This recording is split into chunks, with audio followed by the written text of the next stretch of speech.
ఘనము పొందిన వాడై ఉండెను. వేదన పడి ఇతని కంటినని అతని తల్లి అతనికి ఎబ్బేజు అని పేరు పెట్టెను. చాలండి. యూదా గోత్రములో ఒక దంపతులు వారు ఎప్పుడైతే వివాహము చేసుకున్న పిమ్మట భార్య గర్భవతి అయిందని వార్త వచ్చింది. గర్భవతి ఎదురు చూస్తుంది ప్రసవించడానికి. ఆ యొక్క కాన్పు సమయం రానే వచ్చింది. ఆ కాన్పు గదిలోకి తీసుకొని వెళ్తున్నప్పుడు, లేబర్ రూమ్లోకి తీసుకెళ్తున్నప్పుడు ఆ తల్లి అతి భయంకరమైన వేదన అనుభవిస్తూ వచ్చింది. ఆ పెయిన్ తను తట్టుకోలేకపోయింది. ఆ సారో తను తట్టుకోలేకపోయింది. ఆ గాయాన్ని తను తట్టుకోలేకపోయింది. ఆ షాక్ని తను తట్టుకోలేకపోయింది. ఆ వేదన తను తట్టుకోలేక తన పరిస్థితి ఇంకా నా వల్ల కాదు అని అనిపిస్తున్న సందర్భంలో అప్పుడు చివరికి కుమారుడు పుట్టాడు. కుమారుడు నీకు పుట్టాడమ్మా అని ఎప్పుడైతే మంత్రసానులు ఆ వార్త చెప్తే, ఇప్పుడు ఆ తల్లి ఆ కుమారునికి పేరు పెట్టింది. ఏమని పేరు పెట్టింది? ఎబ్బేజు. నా వెనకాల చెప్తారండి, ఎబ్బేజు అంటే ఆ పేరుకి మన భాషలో అర్థం ఏంటంటే వేదన. ఆలోచించండి, ఏం పేరు పెట్టింది అంటే తల్లి వేదన. సాధన కాదు, వేదన. ఇప్పుడు ఎవరైనా సడన్గా అనుకో అబ్బో మంచి పేరు పెట్టారని కాదండి.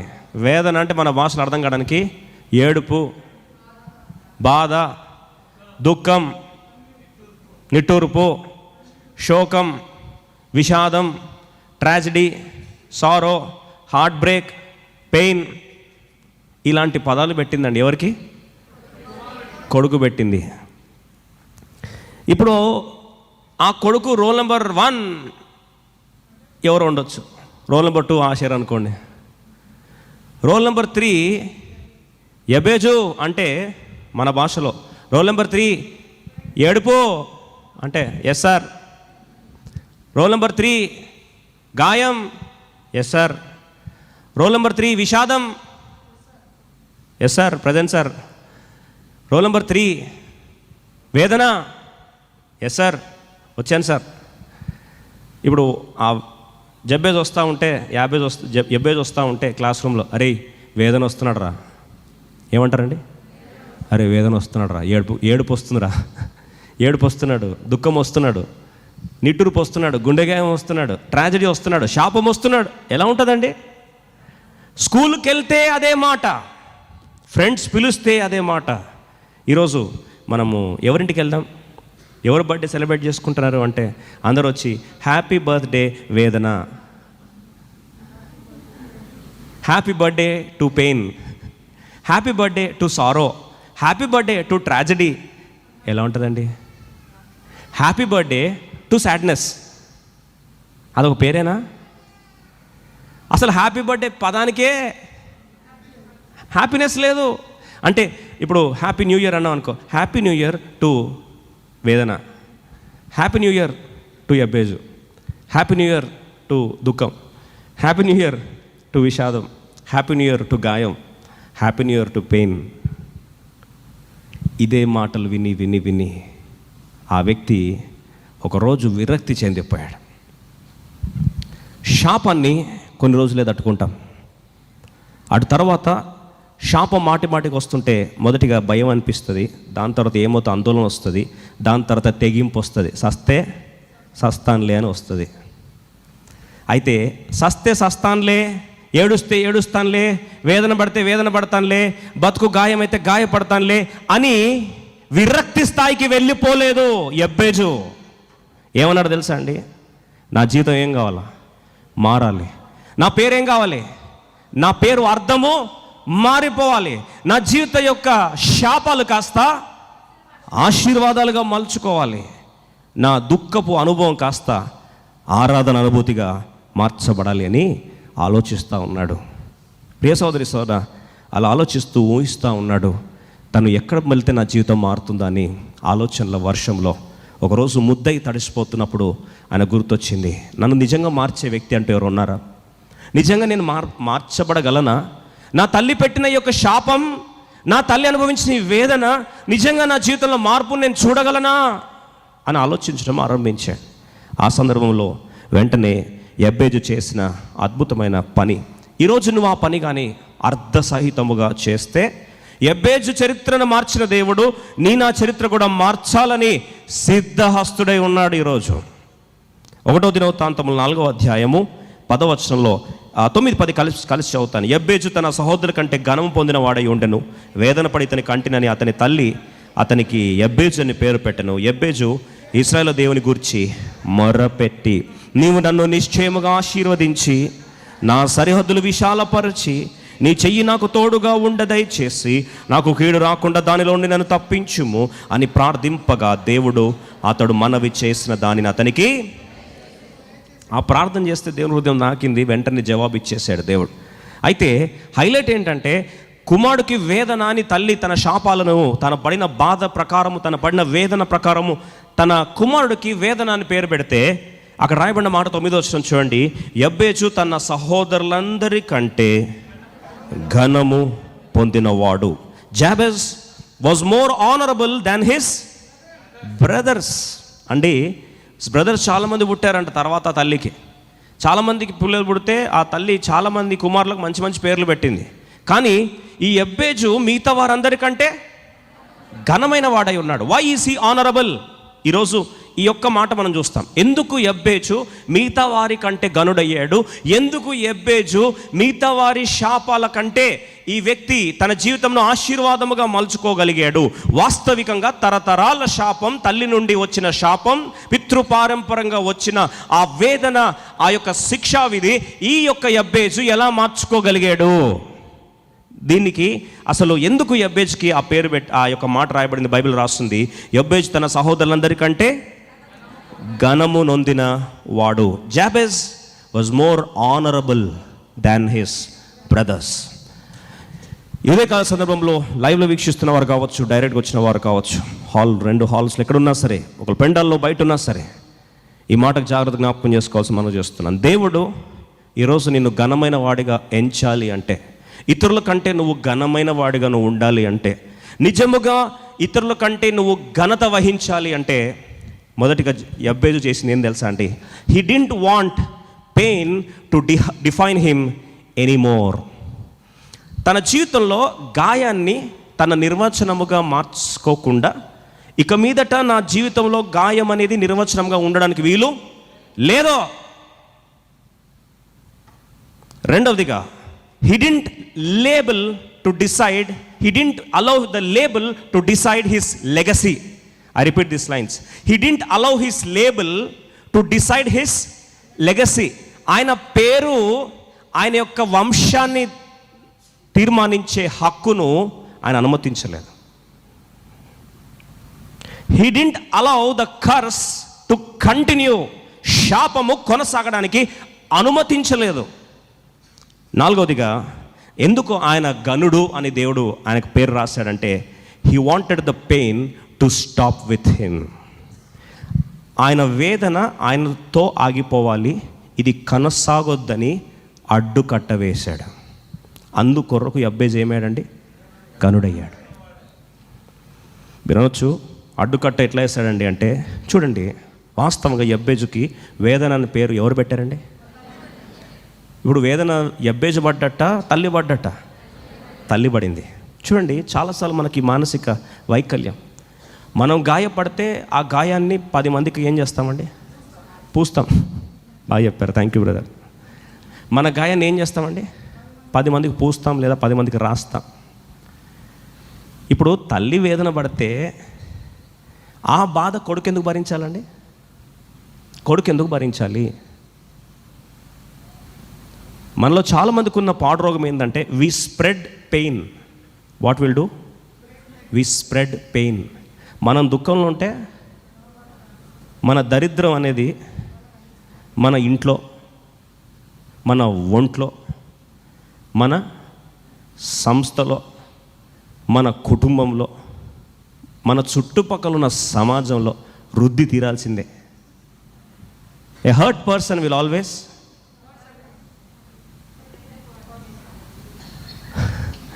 A hurt person will always hurt others. తల్లి గాయం గుండా వెళ్తే తల్లి వేదన గుండా వెళ్తే ఆ తల్లి వేదనను ఎవరికి అంటించిందండి? కొడుకుకు. నువ్వు భరించరా బిడ్డ, జీవితాంతం భరించు నువ్వు, ఎందుకంటే నేను పడ్డా కదా వేదన, నువ్వు కూడా ఏం కావాలి, వేదన పడ్డావు. ఎందుకు యబ్బేజు గనుడైనాడు తెలుసా అండి?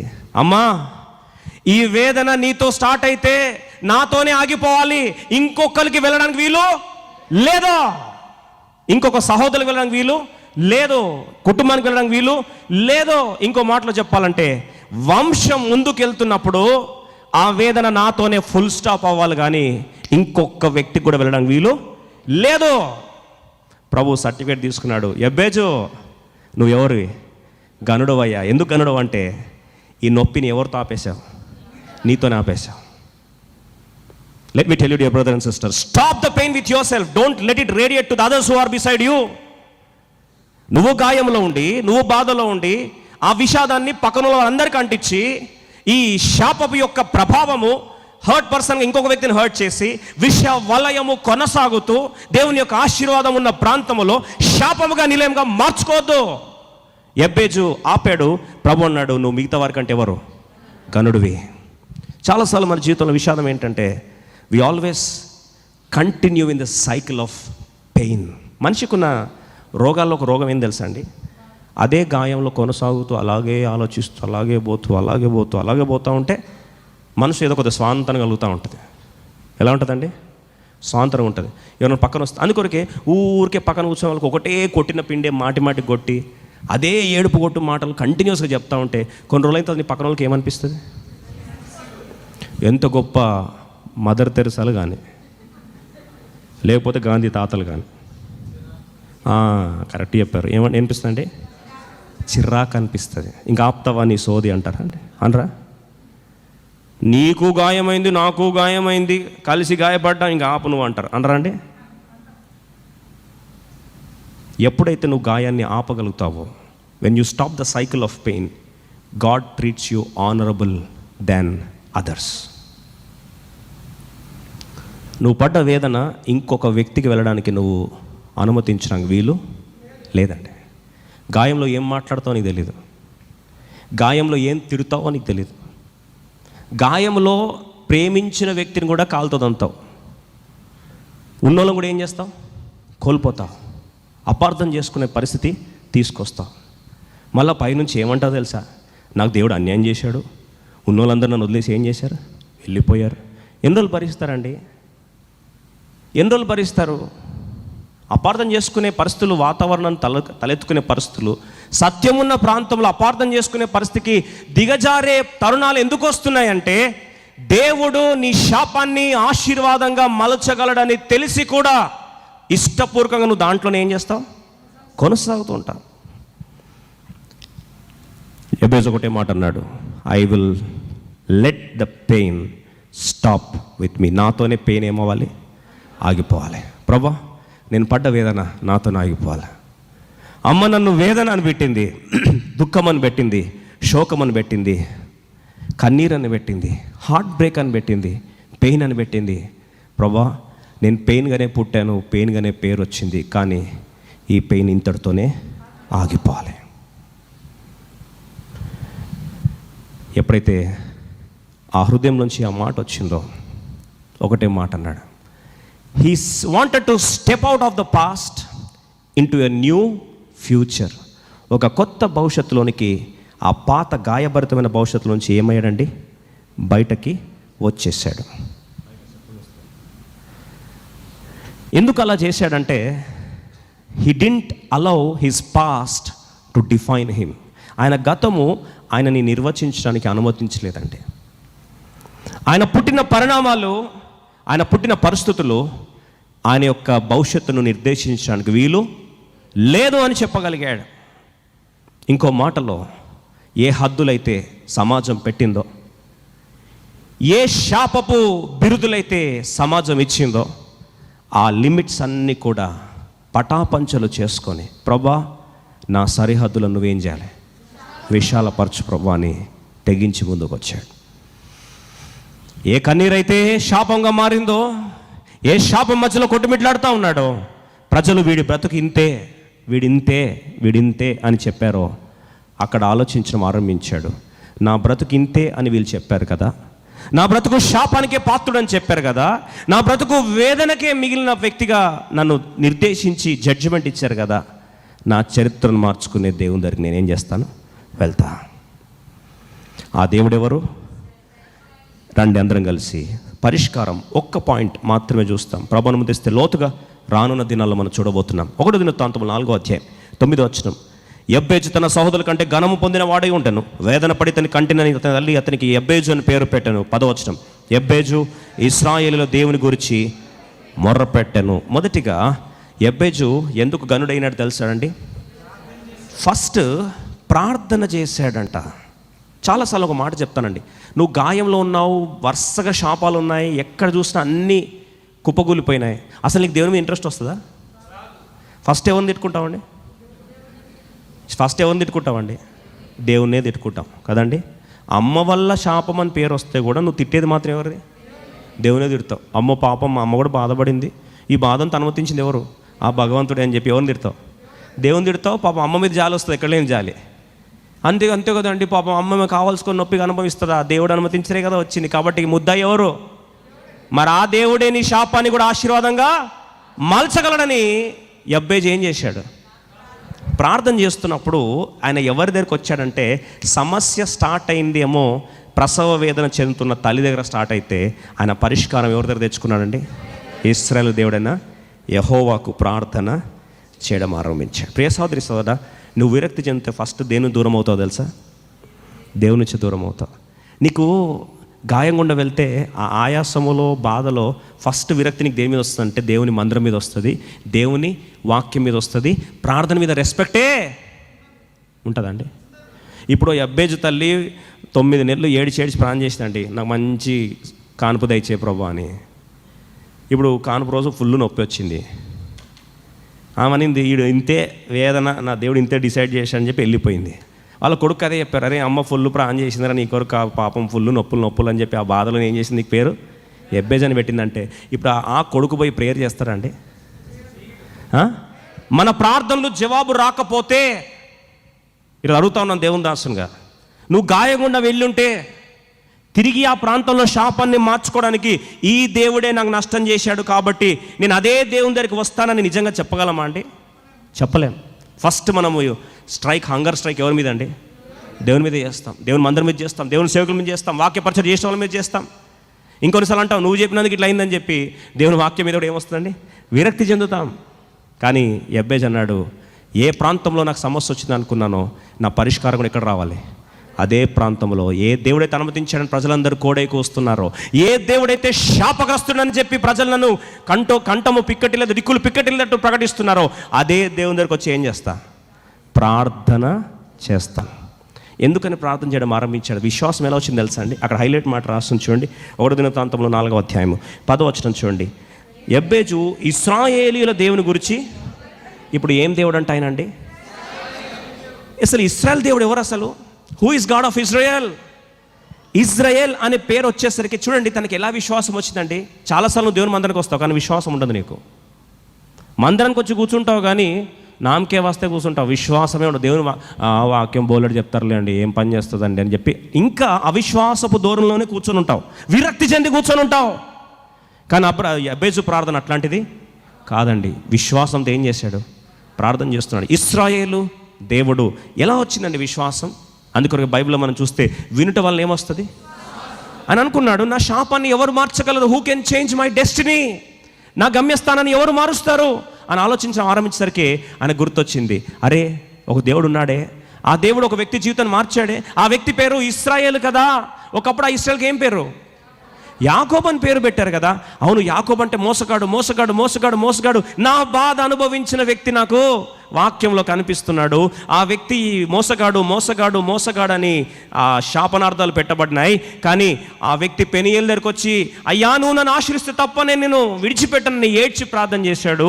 అప్పుడు ఆ రాత్రి దేవుడు ఆ యబ్బోకు రేవులో మోసగాన్ని ఇశ్రాయేలుగా మార్చాడు కదా. ఇప్పుడు నాకేం దొరికింది అక్కడ? నిరీక్షణ దొరికింది. I got a hope. ఒక నిమిషం నాకేమొచ్చింది? నిరీక్షణ వచ్చింది. వినటం వల్ల ఏమొస్తుందండి? ఈరోజు నేను విశ్వాసాన్ని పెంపొందించే వాక్యం మళ్ళొకసారి చెప్తున్నా, యూట్యూబ్ బోలెడు ఛానల్ ఉన్నాయి, బోలెడు సంఘాలు ఉన్నాయి. పో, నీ విశ్వాసాన్ని చంపే సంఘాల దగ్గర వెళ్ళకు. సరైన సత్యవాక్యం నువ్వు విన్నప్పుడు వాక్యం నీకు ఏం కావాలి? విశ్వాసం అనేది పెరగాలి. అందుకో ప్రభు అన్నాడు, అద్భుత కార్యాలు ఎందుకు జరుగుతాయంటే నీ విశ్వాసం చొప్పున నీకు కలుగును గాక అనలేదా? ఇప్పుడు అక్కడ విశ్వాసం వచ్చింది. నా ప్రభు ఇశ్రాయేలు దేవుడు అంటే యాకోబుని ఏం చేశాడు? ఇశ్రాయేలుగా మార్చాడు. ఇప్పుడు నేను ఆయన మాటను పట్టుకుంటా. నాకు పరిస్థితులు వద్దు, నా తల్లి చెప్పిన మాటలొద్దు, ప్రజలు చెప్పిన మాటలొద్దు, సమాజం చెప్పిన మాటలొద్దు. సమాజం నాకు ఒక టైటిల్ ఇచ్చింది, విషాదం అని. ఆ యొక్క నాకు ఇక వేదన అని ఆ పేరు పెట్టారు. ఇక సమాజపు మాటలు నాకు పనికి రావు. I have just taken the Lord's word as authority. దేవుని వాక్యాన్ని అధికారంగా నేను భావిస్తున్నా. అంతే. పెనియేలు అనుభవంలో యాకోబును ఇశ్రాయేలుగా మార్చిన దేవుని పేరు పట్టుకున్నాడు. ఈ పేరు పట్టుకొని నేను కూడా ట్రై చేస్తా అన్నప్పుడు సడన్గా వాక్యం చదవడం స్టార్ట్ చేశాడు. వాక్యం చదువుతూ ఉంటే ఆదికాండం 35వ అధ్యాయంకి వచ్చాడు. రండి చూద్దాం. ఆదికాండం 35వ అధ్యాయం 16వ వచనం. Genesis chapter 35:16. ఎఫ్రాతాకు వెళ్ళు మార్గంలో మరికొంత దూరంలో ఉన్నప్పుడు రాహేలు ప్రసవించుచు ప్రసవ వేదనతో. అరే, ఇంకొక పాయింట్ కూడా ఉందని వాక్యం వినడం స్టార్ట్ చేశాడు. బహుశా ఇలాగే లైఫ్ టెంపుల్కి వచ్చాడేమో. మీరు లైఫ్ టెంపుల్ అప్పుడు కూడా ఉందని కాదండి, సమృద్ధి అయిన జీవం ఇచ్చే వాక్యం. ఆ దినాలు కూడా సినగోగ్కి వచ్చాడేమో. సినగోగ్కి వచ్చి కూర్చుంటే బహుశా దైవజనుడు వాక్యపరిచయం చేస్తూ ఉన్నాడు. ఎఫ్రాతా ప్రాంతములో ఇలాగే ఇశ్రాయేలుకు భార్య అయిన రాహేలు ఆ ప్రాంతానికి వచ్చి ప్రసవించింది. ఆ ప్రసవిస్తున్నప్పుడు అక్కడ తనకు కుమారుడు పుట్టాడు. అయితే పుట్టిన వెంటనే ఆ తల్లి ఏమైంది? చనిపోయే పరిస్థితి వచ్చింది. చనిపోతూ 19వ వచనం చూడండి. ఆ కుమారుడికి ఏం పేరు పెట్టింది? బెనోని అంటే శోకపు పుత్రుడని పేరు పెట్టింది. అనేసరికి బహుశా నేను అనుకోవడము ఇలాగే సండే వాక్యం లాగా ఆయనకు వాక్యం వింటా ఉండేసరికి సినోగాగులో ఏంటంటే ఇట్లనే రెక్కలు పుచ్చుకునే ఏమని శోకపు పుత్రుని పెట్టారా? ఇదేదో స్టోరీ నాలాగే ఉందే. కొన్నిసార్లు వాక్యం వింటున్న మనకు కూడా అనిపిస్తే ఏమని మొత్తం సేమ్ టు సేమ్ నాదే అని. సంతోషపడు, కరెక్ట్ ప్లేస్కి వచ్చావు నువ్వు. ఎప్పుడైతే ఆ యొక్క యబ్బేజు ఆ వాక్యం వింటున్నాడో, ఎక్కడ? ఎఫ్రాతా మార్గంలోనా? ఏమని పేరు పెట్టారు? బెనోనినా? శోకపుత్రుని పెట్టారా? శోకం వేదన దగ్గర ఉంది మా పేర్లన్నీ. నెక్స్ట్ వెంటనే అప్పుడు ఆఖరి కోరిక కోరిన రాహేలు ఎవరంటే ఇశ్రాయేల్కి బాగా ఫేవరెట్ వైఫ్ కాదండి. అసలు యాకోబుని అడిగితే నాకు ఇంకో భార్య వద్దు, పిల్లలు కన్నా ఏం కన్నా ఏదైనా సరే నాకు ఎవరు కావాలి? రాహేలు నుంచే కావాలనే మొండోడు. అలాంటి వ్యక్తి, ఆ మొండోని భార్య రాహేలు యొక్క ఆఖరి కోరిక ఏంటంటే, అయ్యా నేను పేరు పెట్టాను, ఈ పేరు ఉంచేసాను. వెంటనే భార్య చనిపోయింది. బిడ్డను తీసుకొచ్చి చేతిలో పెట్టారు. ఇప్పుడు 19 వచనం చూడండి, 19. అట్లు రాహేలు మృతి పొంది బెత్లెహేము ఎఫ్రాతా మార్గం పాతిపెట్ట. అప్పుడు పాతిపెట్టేసరికి ఇప్పుడు వెంటనే యాకోబు ఆ బిడ్డను తీసుకున్నాడు. బిడ్డ తీసుకొని ఏం పేరు పెట్టాడండి? బెన్యామీను అంటే నా కుడి చేతి కుమారుడు. ఆలోచించండి, ఆఖరి కోరిక అంత ప్రియమైన భార్య ఆఖరి కోరిక కోరితే ఇప్పుడు ఈయన అన్నాడు, ఎంత కోరికన్నా కోరని నేను గనుడని కావాలి. గనుడు అవ్వాలి అంటే పెయిన్ సైకిల్ని ఏం చేయాలి? బ్రేక్ చేయాలి, కట్ చేయాలి. నేను గనుడని కావాలి అంటే శాపపు వలయాన్ని ఏం చేయాలి? అడ్డుకట్ట వేయాలి. నా తల్లి కోరికలు కోరింది, నా భార్య కోరికలు కోరింది, ఆఖరి కోరికలు ఇవి, ఇలాగే కంటిన్యూ అవుతా కాదు. I should be honourable than my brethren. నా సహోదరుల కంటే నేను గనుడను కావాలి. నా భార్య, ప్రియమైన భార్య కోరిన ఆఖరి కోరిక అయినా సరే దాన్ని ఏం చేస్తా?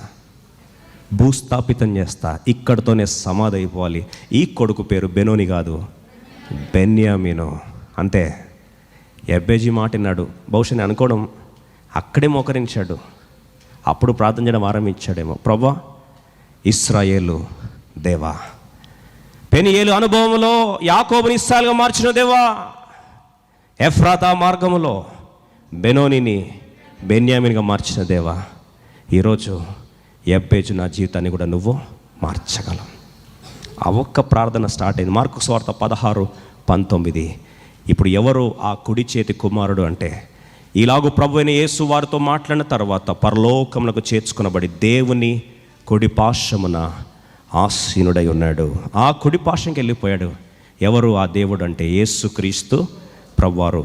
బెన్యామీను అనగా కుడి చేతి కుమారుడు. ఆ కుడి చేయి, తండ్రి సింహాసనం కుడి చేయిలో కూర్చున్నది ఎవరండి? యేసుక్రీస్తు ప్రభువారు. ఒక్కసారి ఆ కుడి చేయి వైపు చూడడం ఆరంభించాడు.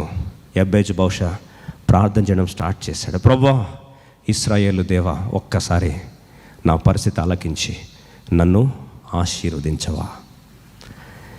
మాట చెప్పాలని ఆశపడతా ఉన్నానండి. అంతవరకు శాపం వారి ఇంటిని వెక్కిరి చూపులు చూస్తూ ఉంది. అంతవరకు శాపం తన ఇంటి పేరుగా మారింది, తన వ్యక్తిగత పేరుగా మారింది.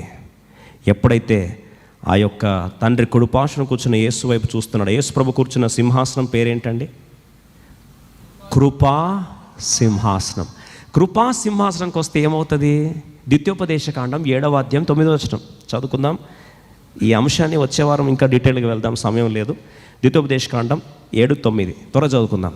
7:9 కాబట్టి నీ దేవుడని యెహోవా తానే దేవుడనియు, తన్ను ప్రేమించి తన ఆజ్ఞలను అనుసరించి నడుచుకుని వారికి తన నిబంధన స్థిరపరచువాడును, 1000 తరముల వరకు కృప చూపువాడును, నమ్మదగిన దేవుడుననియు, తను ద్వేషించు వారిలో ప్రతి వారిని బహిరంగముగా నశింపచేయటకు వానికి దండన విధించువాడుననియు నీవు తెలుసుకొనవలెను. ఇప్పుడు ఆ దేవుని దగ్గర ఏముందంటే 1000 తరముల కృప. ఎన్ని తరాలండి? 1000 తరాల కృప. వెంటనే యబ్బేజు, ప్రభా, అమ్మతో స్టార్ట్ అయింది, నాతోనే ఆగిపోవాలి. ఇక్కడ నుంచి ఏం స్టార్ట్ అవ్వాలి? 1000 తరముల కృప. అయ్యా, నీ పాదాలను ఆశ్రయిస్తున్నానని మోకరించి ప్రార్థించడం ఆరంభించాడు. ఆ దేవుడు ఎవరు తెలుసా? 65వ కీర్తన 2వ వచనంలో సర్వ శరీరుల ప్రార్థన ఆలకించువాడు. ప్రార్థన ఆలకించువాడా? ఆయన పేరేంటి తెలుసా? యేసుప్రభు పేరేంటండి? ప్రార్థన ఆలకించువాడు. ఆయన పేరే అది. ఏం పేరు? ప్రార్థన ఆలకించువాడు, సర్వ శరీరుల యొద్దకు. ఇప్పుడు ఆ పేరు ప్రార్థన ఆలకించే దేవుడు అని గుర్తెరిగాడు కనుక ఇప్పుడు చూడండి, 91వ కీర్తన 14వ వచనం చదువుకుందాం, మనము బలలో ప్రవేశిస్తాం. 91 సామ్ వర్స్ 14. అతడు నన్ను ప్రేమించున్నాడు గనుక నేను అతను తప్పించదును. ఈ లైన్ గమనించండి. అతడు నా నామమును ఎరిగినవాడు గనుక నేను అతనిని ఘనపరచెదను. ఇప్పుడు యబ్బేజు సహోదరుల కంటే ఎందుకు ఘనత పొందాడు? దేవుని నామమును ఎరిగాడు. ఏంటా నామం? ప్రార్థన ఆలకించు వాడు, ఇశ్రాయేలు దేవుడు, బెన్యామీను దేవుడు, 1000 తరముల వరకు కృపచూపు దేవుడు. గుర్తించాడు. విశ్వాసంతో అక్కడ ఏం చేశాడండి? ప్రార్థించాడు. అంతే. ఆ ప్రార్థన దేవుడు వెంటనే ఏం చేశాడు? జవాబిచ్చాడు. ఆ రోజు సజ్జరైన దేవుడు ఈరోజు నీకు అదే వాక్యాన్ని వినిపింపజేశాడు. చిన్న మాట నీలో విశ్వాసం తీసుకొస్తే ఇప్పుడు నువ్వు చేసే ప్రార్థన నీ జీవితాన్ని కూడా మార్చేస్తుంది. కళ్ళు మూసుకుందాం, ప్రార్థన చేసుకుందాం. ఆన్లైన్లో వీక్షిస్తున్న ప్రియ సోదరి సోదరా, తరతరాల శాపం కుటుంబాన్ని ఒక్కసారి చిన్న భిన్నం చేసిందా? అవిధేయత ద్వారా వచ్చిన శాపం నీ సమాధానాన్ని దొంగలించిందా? తెలియకుండా అమాయకంగా వేసిన అడుగుల్లో అవిధేయత ధోరణి ద్వారా శాపము నీ కుటుంబాన్ని వెక్కిరి చూపులు చూస్తూ ఉందా? ఇక చాలు అని గత వారంలో వాక్యం ప్రకారం, అయ్యా ఉగ్రత చాలు, శాపము చాలు, వేదన చాలని నిజంగా నీ హృదయంలో ఆశ పుడుతుందా? ఈరోజు ప్రభు నీతో మాట్లాడుతున్నప్పుడు యథార్థంగా పశ్చాత్తాపడచ్చు. ప్రభా, యబ్బేజు విశ్వాసంతో మాట్లాడినాడు, నేను కూడా అదే విశ్వాసంతో ప్రార్థిస్తున్నాను. ప్రభా, పెనియేలులో యాకోబుని ఇశ్రాయేలుగా మార్చిన దేవా, బెనోనిని బెన్యామీనుగా మార్చిన దేవా, సర్వ శరీరులు ప్రార్థన ఆలకించి నీ దగ్గరకు వచ్చినప్పుడు యబ్బేజుగా నేను కూడా నీ దగ్గరకు వస్తున్నానని తను చేసిన ప్రార్థనను ఆలకించిన దేవా, ఈరోజు నా జీవితాన్ని కూడా నీ చేతిలో పెడతా ఉన్నాను, కుడి చేతిలో పెడుతున్నాను. 1000 తరముల కృప నాకు కావాలి ప్రభా. 1000 తరముల కృప నా కుటుంబానికి కావాలి. 1000 తరముల కృప ఇక నుండి నా జీవితాన్ని ఏలాలి. నా గతం నన్ను ఏలడానికి వీలు లేదు. జరిగిన సంఘటన నన్ను డిఫైన్ చేయడానికి వీలు లేదు. జరిగిన సంఘటన, ప్రజలు, సంస్థ, పరిస్థితులు, సంఘటనలు ఇక నా డెఫినేషన్గా ఉండకూడదు. ఈ రోజుతో అది సమాధి. నూతన యుగం స్టార్ట్ అవ్వాలి నా జీవితంలో ప్రభా. ఈరోజు యథార్థంగా ప్రార్థిస్తున్నాను తను నీ సన్నిధిలోని. విశ్వాసంతో చేయి ప్రార్థన, విశ్వాసంతో చేయి ప్రార్థన. నీ ప్రార్థన ఆలకించే దేవుడు ఇక్కడ ఉన్నాడని ఆసక్తి విషయమై మాంద్యుడవై కాకుండా ఈరోజు తీవ్రతతో, ఆత్మ తీవ్రతతో ప్రభు దగ్గర ప్రార్థన చేయి. ప్రభా, నా జీవితం మార్చబడాలి. ఇక్కడ యబ్బేజుని ఎందుకు తీసుకొచ్చావో నాకు తెలీదు. ఏ తరతరాల శాపం నా జీవితాన్ని వెక్కిరి చూపులు చూస్తూ ఉందో నా కుటుంబ జీవితం, నా వ్యాపార జీవితం, నా పరిచయ జీవితం వేదనగా మిగిలిపోయింది, కన్నీరుగా మిగిలిపోయింది, శోకంగా మిగిలిపోయింది. నేను ఆ సైకిల్ని కంటిన్యూ చేస్తున్నా, చుట్టుపక్కల ప్రజలందరినీ దూరం చేసుకుంటున్నాను ప్రభువా. ఈరోజు పశ్చాత్తాపడుచున్నా, క్షమాపణ కోరుచున్నాను తండ్రి. దయచేసి నీ యొక్క కృపను ఆశ్రయిస్తా ఉన్నాను. ఐఎమ్ సీకింగ్, ఐఎమ్ బిసీచింగ్ దై గ్రేస్. అయ్యా, నీ కృపను ఆశ్రయిస్తున్నాను ప్రభువా, నీ కృపను ఆశ్రయిస్తున్నాను. దయచేసి నీ కృప నన్ను దయచేసి దాటి వెళ్ళొద్దని మనవి చేస్తా ఉన్నాను ప్రభువా. నీ కృపను ఆశ్రయిస్తున్నాను ప్రభువా. ఈరోజు యథార్థంగా నువ్వు ప్రార్థిస్తున్నట్లయితే సహోదరి సోదరుడా, ఈరోజు ప్రభు బలలో పాల్పొంపు నీకు ఈ యొక్క ఆఖరి అవకాశం ఇస్తున్నాం. నీ కొరకు ప్రార్థించాలని ఆశపడుచున్నాం. నీ చేయి పైకి చూపిస్తే నీ కొరకు ప్రార్థన చేస్తాం. యథార్థంగా నీ కృప నాకు కావాలి. ఈరోజు నా జీవితంలో ఆశీర్వాదములకు పాత్రుడుగా నేను మార్చబడాలి. ఎబ్బెచ్చు ప్రార్థనలు నాడు నెరవేర్చిన దేవుడు నా జీవితంలో ఈ ప్రార్థన నెరవేర్చవాలని ఆశపడుచున్నాను. నిజంగా బాధతప్త హృదయంతో ప్రభు దగ్గర కన్నీటి ప్రార్థన చేస్తా ఉన్నాను. ఇక చాలని ఆ వాగ్దానం ఎత్తిపడుచున్నాను ప్రభా. దయచేసి ఒక్కసారి నన్ను జ్ఞాపకం చేసుకొని యథార్థంగా నీకు దేవునికి మధ్యలో యథార్థంగా ప్రార్థన చేస్తున్నట్టు నువ్వు చేయి పైకి చూపించు. నీకు ప్రార్థన చేస్తాం. సంఘ ప్రార్థనతో పాతలపు ద్వారంలో నిలువ నేరవో కృప సింహాసనం ఎదుట ఈ ప్రార్థన యథార్థంగా ఒప్పుకుని వాడిని ప్రభు అంటాడు. తండ్రి ఎదుట నేను ఒప్పుకుంటాను వాడిని అన్నాడు. ఈరోజు అలా ఎవరైతే యథార్థంగా ప్రార్థిస్తున్నారో మీకు ప్రార్థిస్తాం. తండ్రి, దయచేసి ఎవరైతే యథార్థంగా చేయి పైకెత్తి ప్రార్థిస్తున్నారో ప్రభు, యబ్బేజు జీవితాన్ని మార్చిన దేవుడవు, పెనియల్లో యాకోబు జీవితాన్ని ఇస్రాయేలుగా మార్చిన దేవుడవు, బెనోనిని బెన్యామీన్గా మార్చిన దేవుడవు, ఈరోజు ఆ విశ్వాసపు వాక్యం ఎవరైతే ఎత్తిపడుచున్నారో ప్రభా, ప్రార్థన ఆలకించు దేవుని నామం పేరట కృపా సింహాసనం మీదకి వచ్చిన వారిని యథార్థంగా నీ